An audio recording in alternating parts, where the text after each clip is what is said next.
देवाचें उतर ह्या नियाळ मळांत सगळ्यांक तुमकां माये मोगाचो येवकार.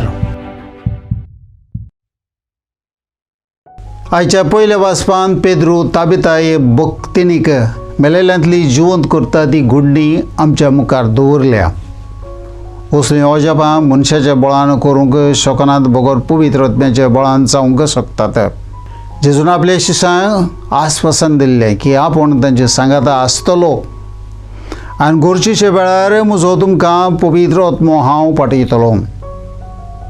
आयच्या शुभ वर्तमानांत जेजूचें मांस रगत तांकां सासणाचें जिवीत दितलें म्हूण विस्वास दवरूंक लोक दुबावतात.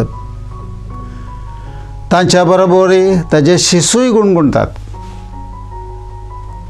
थोडे फाटीं सरून वेतात तेन्ना जेजू आपल्या शिसां लागीं विचारता, तुमी वचूंक सोदतात? पेद्रू जबाब दिवन म्हणटा, सायबा, कोणाशी म्हूण आमी वेतले? तुजी उतरां सासणाच्या जिविताची आनी तूं देवान संस्कारलो म्हूण आमी सोत मानून घेता आनी आमकां खात्री आसा.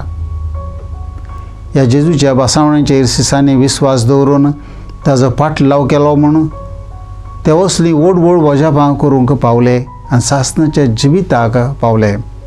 आमचेर खूब त्रास जावन साबार तरेच्यो अडचण्यो येतात तेन्ना कुड्ड्या देवांक आचार पाचार मानून न्हय, बगर जिव्या पुनोत जिवंत जाल्ल्या जेजूचेर बाबाड दवरून जिविताचें पावल आमी मागुया. मोगाळ बापा, तुजें उतर मानून घेवंक म्हाका तुजी कृपा दी.